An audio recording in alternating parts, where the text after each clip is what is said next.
সম্পূর্ণ পরিকল্পিতভাবে বিরোধী দলের কর্মী সমর্থকদের উপর হানা হচ্ছে আক্রমণ। মঙ্গলবার করইমুড়ায় আক্রান্ত সিপিএম কর্মীর বাড়ি পরিদর্শন করে এরকমটাই অভিযোগ করেন বিরোধী দলনেতা জিতেন্দ্র চৌধুরী। আতঙ্কের পরিবেশ বজায় রেখে একনায়কতন্ত্র কায়েম করার অপচেষ্টা চলছে বলেও এদিন অভিযোগ করেন বিরোধী দলনেতা জিতেন্দ্র চৌধুরী। গত 17 জুন তারিখে আক্রান্ত হয়েছিল সিপিএম কর্মীর এই পরিবার।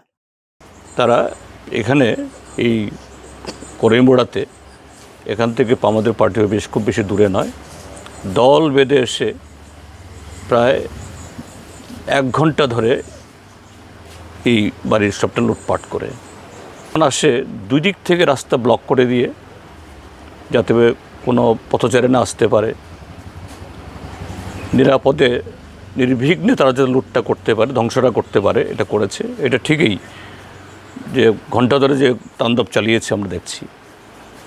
এবং শুধু তা নয় যে এই পাড়া প্রতিবেশীরা যদি এগিয়ে না আসতে পারেন আতঙ্ক তৈরি করার জন্য 5-6 রাউন্ড আগ্নেয়াস্ত্র থেকে তারা গুলিও করেছেন।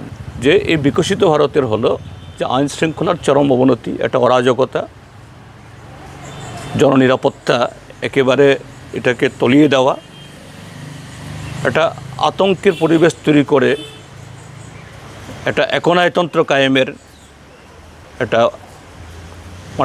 ভয়াল একটা প্রচেষ্টা।